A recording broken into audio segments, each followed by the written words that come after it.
Hai, Assalamualaikum warahmatullahi wabarakatuh. Apa kabar anak-anakku hari ini? Ibu harap kabar kalian semua hari ini sehat-sehat ya. Semoga kita semua dalam lindungan Allah Subhanahu wa taala. Amin. Hari ini kita kembali lagi bersama saya dalam pelajaran IPA kelas 7. Di SMP ini pelajaran IPA itu sangat luas ya. Eh, ada 3 cabang ilmu pengetahuan alam. Yang pertama biologi, yang kedua fisika, dan yang ketiga kimia. Tapi di sini kita jadikan satu menjadi IPA ya. Nah, anak-anak yang sudah mengambil LKS silakan buka ya. Buka buku kalian pada halaman 6. Ya, di sini ada bab 1 dengan judul objek IPA dan pengamatannya. Ya, di sini penyelidikan IPA. 1. Proses penyelidikan IPA. IPA adalah ilmu pengetahuan yang mempelajari segala sesuatu yang berada di sekitar kita, baik yang hidup maupun yang mati. Berarti yang tidak hidup ya. Ya, yang pertama adalah mengamati. Jadi dalam melakukan proses penyelidikan, eh, proses pertama itu adalah mengamati atau pengamatan. Apa itu pengamatan? Pengamatan adalah proses mengumpulkan data dan informasi tentang benda yang sedang kita selidiki. Ya, misalnya kalian ingin mengamati eh, aroma-aroma bunga misalnya, ya. Kalian selidiki. Pengamatan di sini ada dua. Yang pertama adalah pengamatan kualitatif, yaitu pengamatan yang dilakukan dengan alat-alat indera. Di sini alat indera yaitu mata, hidung, alat mengecap, kemudian kulit dan telinga. Ya, misalnya kalian ingin mengamati aroma-aroma wangi-wangi bunga, berarti alat indera yang kalian gunakan adalah apa, anak-anak? Ya, kita menggunakan hidung untuk mengamati aroma-aroma bunga. Misalnya bunga mawar itu aromanya seperti apa, bunga melati itu aromanya seperti apa, atau warna. Warna itu kita menggunakan alat indera yang disebut dengan mata. Misalnya warna bunga mawar itu berarti merah, bunga melati itu putih, seperti itu ya. Jadi, kalau menggunakan alat indera disebut dengan pengamatan kualitatif. Dan yang kedua, pengamatan kuantitatif. Apa itu? Pengamatan kuantitatif yaitu pengamatan yang dilakukan dengan menggunakan alat ukur. Alat ukur berarti misalnya kita ingin mengukur panjang meja, berarti kita menggunakan alat ukur mistar atau meteran. Atau kita ingin mengukur tinggi badan, kita menggunakan meteran juga. Atau kita ingin mengukur suhu, atau ingin mengukur misalnya massa badan, berat badan, kita menggunakan timbangan ya. Jadi kalau bedanya kualitatif dan kuantitatif, kualitatif menggunakan alat indera, sedangkan kuantitatif menggunakan alat ukur. Kemudian yang kedua, pengamatan kualitatif itu hasilnya tidak ada angka. Jadi dia relatif. Misalnya wanginya harum atau wanginya tidak harum gitu. Itu nggak ada angka. Jadi relatif antara satu orang dan orang yang lain itu beda-beda wanginya. Kemudian kalau pengamatan kuantitatif itu ada angka. Misalnya panjang meja misalnya 2 meter itu ada angkanya. Tinggi badan misalnya 150 cm itu ada angkanya ya. Jadi itu bedanya pengamatan kualitatif dan kuantitatif ya anak-anak. Oke, baik. Kemudian proses yang kedua setelah kita melakukan pengamatan, proses yang kedua adalah menginferensi atau menyimpulkan. Misalnya gini ya, misalnya eh, ibu suruh kalian mengamati tinggi badan kelas 7 misalnya. Jadi pengamatannya itu adalah pengamatan tinggi badan kelas 7. Itu pengamatan. Nah, yang kedua, menginferensi atau menyimpulkan. Kalian harus menyimpulkan eh, apa namanya? Hasil hasil yang sudah kalian ukur. Jadi menginferensi artinya merumuskan penjelasan berdasarkan data dan informasi yang telah dikumpulkan saat pengamatan. Jadi kalian ukur, setelah kalian ukur, ya, kalian tulis. Kalian tulis hasilnya. Oke, itu proses menyimpulkan atau menginferensi. Nah, yang ketiga proses mengkomunikasikan hasil. Setelah semua penjelasan dirumuskan dengan rapi, hal yang akan dikomunikasikan ini harus disertai data-data lengkap dalam bentuk tabel, grafik, bagan, atau gambar. Jadi setelah kalian mengukur, misalnya setelah anak-anak mengukur tinggi badan kelas 7, anak-anak menuliskan hasil dalam bentuk tabel. Misalnya kalian membentuk tabel, misalnya si A tingginya 150 misal, si B tingginya 140, si C tingginya 100 misalnya. Kalian anak-anak bikin dalam bentuk tabel. Ya. Jadi yang pertama tadi ada pengamatan. Pengamatannya mengukur tinggi badan kelas 7. Yang kedua menginferensi. Menginferensi itu kalian mengukur terus menulis. Kemudian nanti yang ketiga mengkomunikasikan hasil itu apa yang kalian tulis tadi kalian bentuk, kalian sajikan dalam bentuk tabel atau grafik atau bagan seperti begitu ya. Itu proses penyelidikan IPA. Yang kedua kita pelajari adalah objek IPA. Objek yang dipelajari dalam IPA itu adalah seluruh benda di alam dengan segala interaksinya. Untuk dipelajari pola-pola keteraturannya. Jadi dari benda-benda yang sangat kecil seperti virus, bakteri, sampai benda-benda yang sangat besar seperti planet, yaitu semua bisa diamati, bisa menjadi objek pengamatan. Nah, itu objek pengamatan IPA ini dibagi menjadi dua, yaitu objek biotik dan objek abiotik. Objek biotik adalah objek yang terdiri dari makhluk hidup, contoh manusia, hewan, dan tumbuhan. Sedangkan objek abiotik adalah objek yang terdiri dari benda-benda mati, ya. Jadi A itu tidak, biotik itu hidup. Biotik hidup, abiotik tidak hidup, ya, seperti itu. Kemudian bagian-bagian IPA. Ilmu pengetahuan alam dikelompokkan menjadi 4 bagian ternyata ya. Ada fisika. Fisika adalah ilmu yang mempelajari tentang aspek mendasar alam seperti materi, energi, cahaya, dan lain-lain.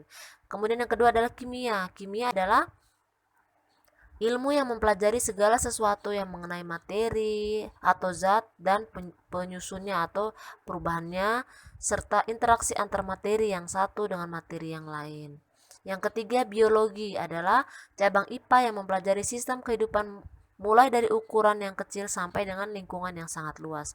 Kemudian yang terakhir, ilmu bumi dan antariksa adalah cabang IPA yang mempelajari tentang asal mula bumi, perkembangan dan keadaannya saat ini, bintang, planet, dan berbagai benda langit lainnya. 4. Metode ilmiah. Dalam melakukan pengamatan IPA, diperlukan suatu metode ilmiah yang digunakan dalam setiap prosesnya. Tahapan tersebut adalah A. Merumuskan masalah. Langkah awal dalam melaksanakan kerja ilmiah adalah merumuskan masalah, yaitu menentukan hal-hal atau objek apa yang akan dipelajari dan diteliti.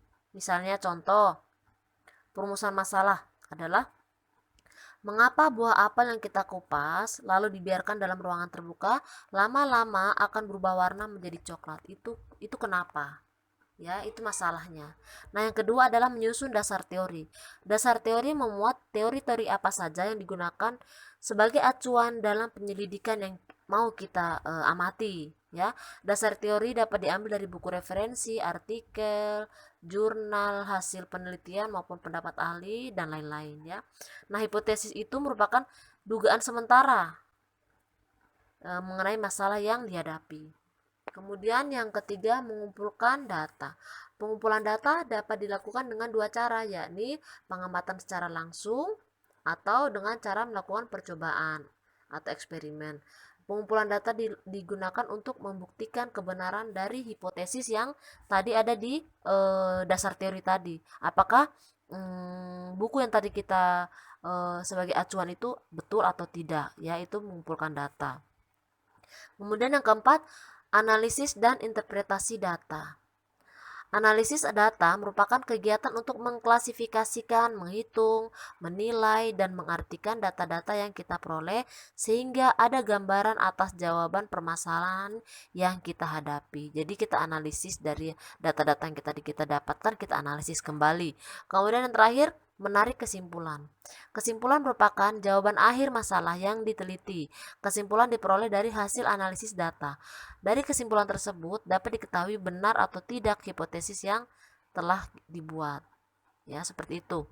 Kemudian beberapa hal berikut dapat dijadikan pedoman dalam bersikap ilmiah. Ada di buku ya.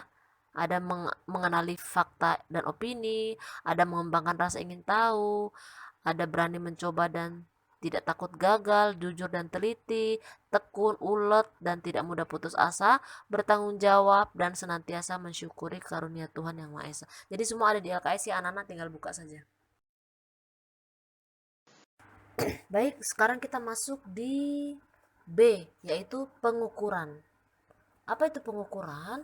Pengukuran dapat diartikan sebagai membandingkan suatu besaran yang diukur dengan alat ukur yang sesuai. Itu arti dari pengukuran. Jadi misalnya besaran yang kita mau ukur itu adalah panjang, berarti alat yang dipakai adalah meteran atau mistar. Kemudian misalnya kita mau ukur suhu, misalnya suhu itu alat ukur yang kita pakai adalah termometer, seperti itu ya. Jadi bukan mengukur panjang pakai timbangan, nggak bisa. Mengukur berat badan menggunakan termometer itu juga nggak bisa ya. Jadi alat ukur yang kita pakai itu harus sesuai. Kemudian kita masuk di besaran. Besaran adalah sesuatu yang dapat diukur dan dinyatakan dengan angka beserta dengan satuannya. Ya, besaran itu ada dua, yaitu besaran pokok dan besaran turunan. Nah, ini yang kita pelajari nanti. Tapi berdasarkan ada tidaknya arah, besaran dibagi menjadi besaran vektor dan besaran skalar. Tapi di kelas 7 ini kita tidak belajar besaran vektor dan besaran skalar, tapi yang kita pelajari adalah besaran pokok dan besaran turunan, ya. Kemudian A, besaran pokok. Besaran pokok adalah besaran yang satuannya sudah ditetapkan terlebih dahulu atau besaran yang tidak diturunkan dari besaran lainnya. Itu besaran pokok, ya. Nah, ini adalah tabel dari macam-macam besaran pokok. Besaran pokok itu ada 7 macam. Yang pertama adalah panjang, massa, waktu, suhu, kuat arus, intensitas cahaya, dan jumlah zat. Panjang ini satuannya adalah meter, lambang meter itu M, satuan lain itu adalah kilometer, sentimeter, dan lain-lain. Dimensinya adalah L. Massa itu satuannya kilogram, lambang kilogram itu kg. Satuan massa yang lain itu gram, ons, dan lain-lain. Waktu, satuan waktu adalah sekon atau detik, lambang sekon itu S. Satuan waktu yang lain adalah jam, hari, dan lain-lain. Suhu itu satuannya Kelvin, lambang Kelvin adalah K besar. Satuan yang lain adalah Celsius, Reaumur, Fahrenheit, dan lain-lain. Kemudian kuat arus itu satuannya adalah ampere, lambang ampere adalah A besar. Intensitas cahaya satuannya kandela, lambang satuan adalah CD. Dan jumlah zat itu satuannya mol, lambang satuannya juga mol. B, besaran turunan. Besaran turunan adalah besaran yang diturunkan dari 2 atau lebih besaran pokok. Di sini ada contoh besaran turunan, Ibu kasih 10 contoh. Sebenarnya contoh besaran turunan itu ada banyak, ya. Yang pertama di sini adalah luas. Luas lambangnya adalah A besar, rumusnya panjang kali lebar. Satuannya meter persegi atau meter pangkat 2. Panjang ini satuannya meter, lebar juga satuannya meter, maka luas adalah besaran turunan yang diturunkan dari besaran pokok panjang. Yang kedua, volume, lambangnya V besar, rumusnya panjang kali lebar kali tinggi, satuannya meter kubik atau meter pangkat 3. Kenapa? Karena panjang itu meter, lebar juga meter, tinggi juga meter. Makanya meter pangkat 3. Jadi volume itu adalah besaran turunan yang diturunkan dari besaran pokok panjang. Yang ketiga massa jenis. Lambang massa jenis itu rho. Rho bacanya ya. Kemudian rumusnya massa bagi volume, massa per volume. Massa itu satuannya kilogram, volume satuannya meter kubik. Jadi massa jenis itu adalah besaran turunan yang diturunkan dari besaran pokok, massa, dan panjang. Kemudian kecepatan. Kecepatan itu lambangnya V kecil, rumusnya perpindahan per waktu. Perpindahan itu satuannya meter, waktu itu satuannya sekon. Jadi kecepatan satuannya meter per sekon. Berarti kecepatan itu adalah besaran turunan yang diturunkan dari besaran pokok, panjang, dan waktu. Kemudian percepatan, itu lambangnya A kecil, rumusnya kecepatan bagi waktu. Kecepatan itu satuannya meter per sekon, waktu satuannya sekon. Jadi percepatan itu besaran turunan yang diturunkan dari besaran pokok, panjang, dan waktu, ya. Dan yang ke bawah ada gaya, usaha dan energi, tekanan, daya, dan momentum. Kalian bisa pelajari sendiri.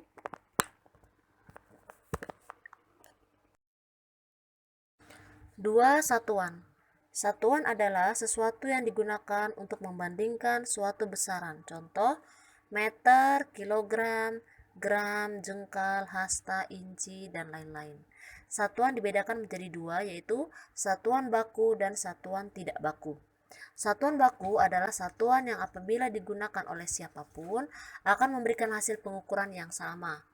Ya, misalnya satuan panjang itu meter. Jadi kalau kita ukur pakai meteran, orang si A misalnya ukur meja pakai meteran, misalnya panjangnya 2 meter. Nanti yang si B juga ukur juga pasti hasilnya 2 meter.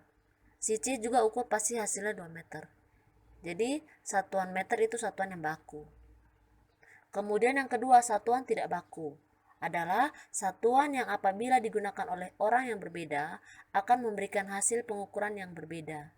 Misalnya contohnya jengkal. Misalnya si A mengukur panjang meja menggunakan jengkal. Karena si A itu badannya besar, maka dia ukur panjang meja itu 4 jengkal misalnya. Sedangkan si B ukurnya pakai tangannya, hasilnya 6 jengkal misalnya. Si C hasilnya 10 jengkal misalnya ya. Jadi jengkal itu adalah satuan yang tidak baku. Contohnya seperti itu ya.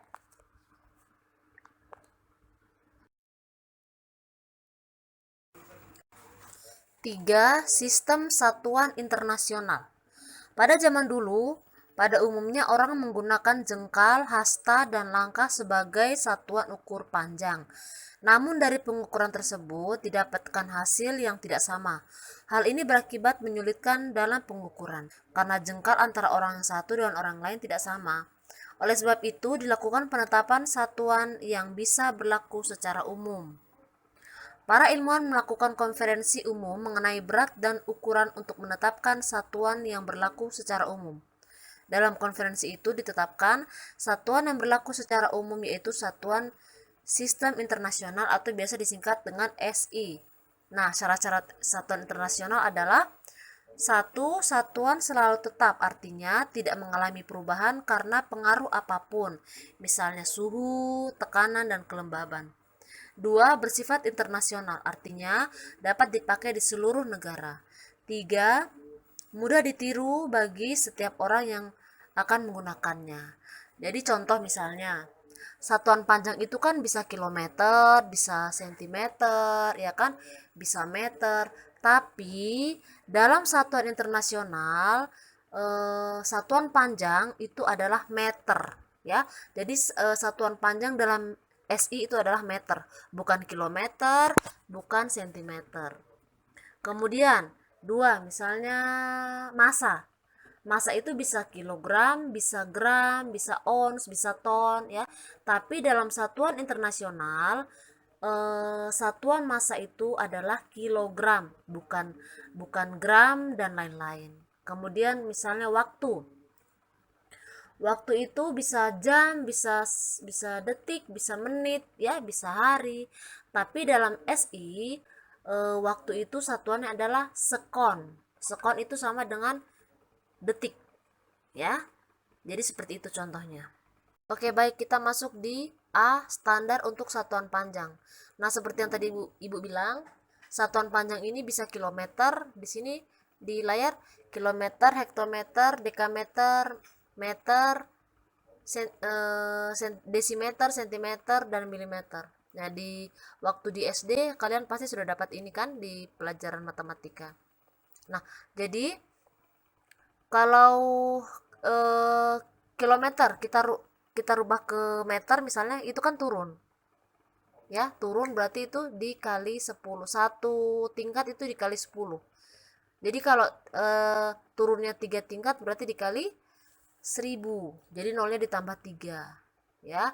Kalau naik itu dibagi berapa? Dibagi 10 kalau satu tingkat. Kalau dua tingkat dibagi 100. Kalau tiga tingkat dibagi 1000, ya. Jadi satuan panjang dalam satuan internasional adalah meter, ya. Jadi misalnya contoh 1 kilometer berapa meter, ya. Coba perhatikan, kilometer ke meter turun berapa? Turun 1, 2, 3. Jadi dikali 1000. Jadi 1 kilometer itu sama dengan 1000 meter. Misalnya lagi contoh, dari milimeter ke meter, misalnya 5000 milimeter, berapakah kalau diubah dalam meter? 5000 milimeter berapa meter? Milimeter ke meter itu naik atau turun? Dilihat di layar, milimeter ke meter adalah naik. Naik berapa? Naik 1, 2, 3. Jadi kalau 5000 milimeter dijadikan meter, berarti karena naik jadi dibagi berapa? Karena naiknya 3, jadi dibagi 1000. 5000 dibagi 1000, nolnya habis menjadi 5 meter. Jadi 5 mm sama dengan 5 meter, ya. Ini sudah kalian pelajari waktu di SD. Yang kedua, B, standar untuk satuan pokok massa.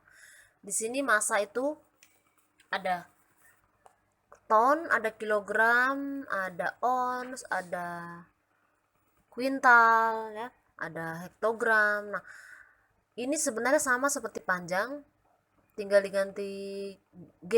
Jadi kilometer itu jadi kilogram, hektogram, dekagram, gram, desigram, sentigram, miligram, sama, ya, seperti itu. Nah, di sini dilihat 1 ton itu sama dengan 1000 kg. 1 kuintal sama dengan 100 kg. 1 hektogram sama dengan 1 ons atau 0,1 kg. Jadi hektogram itu sama dengan ons, ya. Kemudian 1 dekagram sama dengan 0,01 kg. 1 gram sama dengan 0,001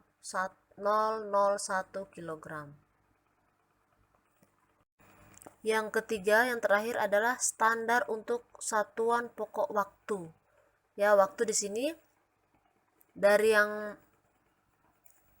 paling sedikit di sini yang di layar itu adalah sekon, menit, jam, dan hari. Nah, 1 menit itu sama dengan 60 detik, ya. Sekon ini sama dengan detik, ya. Jadi kita pakai bahasa Inggris. Jadi 1 menit sama dengan 60 sekon. Berarti 1 jam sama dengan 60 menit. 1 jam sama dengan 60 menit. 1 jam berapa sekon? Tinggal dikalikan 60 kali 60, jadi 3600 sekon. Jadi 1 jam itu sama dengan 60 menit. Kalau dirubah ke sekon itu sama dengan 3600 sekon. 1 hari itu sama dengan 24 jam. Berapa menit? Berarti 24 kali 60 sama dengan 1440 menit. Berapa sekon? Dikali lagi sama 60. Jadi 1440 kali 60 sama dengan 86.400. Jadi kesimpulannya 1 menit adalah 60 sekon, ya. Kemudian 1 jam itu 60 menit atau 3600 sekon. 1 hari sama dengan 24 jam sama dengan 1440 menit sama dengan 86.400 sekon. Oke, baik. Ini terakhir ibu kasih tugas. Tugasnya tidak terlalu susah ya, tugasnya semua ada di video ini, kalian bisa putar kembali. Yang pertama, sebutkan perbedaan pengamatan kualitatif dan kuantitatif. Perbedaannya saja, tidak usah contoh. Yang kedua, sebutkan contoh objek biotik dan objek abiotik. Jadi objek objek biotik itu apa-apa saja, objek abiotik itu apa-apa saja. Kemudian yang ketiga, hitunglah. A 20 km itu sama dengan berapa meter? B 1000 gram itu sama dengan berapa kilogram? C 0,5 menit itu sama dengan berapa sekon? Ya, kalian kerjakan di buku tugas, kemudian foto, lalu kirim ke kolom komentar pribadi, lalu serahkan ke ibu di classroom ya. Oke, sekian dulu materi kita pada hari ini. Jangan lupa dikerjakan dan dikirim ya. Jadi absen itu ibu lihat dari tugas yang kalian kirim. Kalau kalian tidak kirim berarti ibu kasih apa. Oke, sekian dan terima kasih. Kita ketemu lagi di pertemuan berikutnya. Wassalamualaikum warahmatullahi wabarakatuh.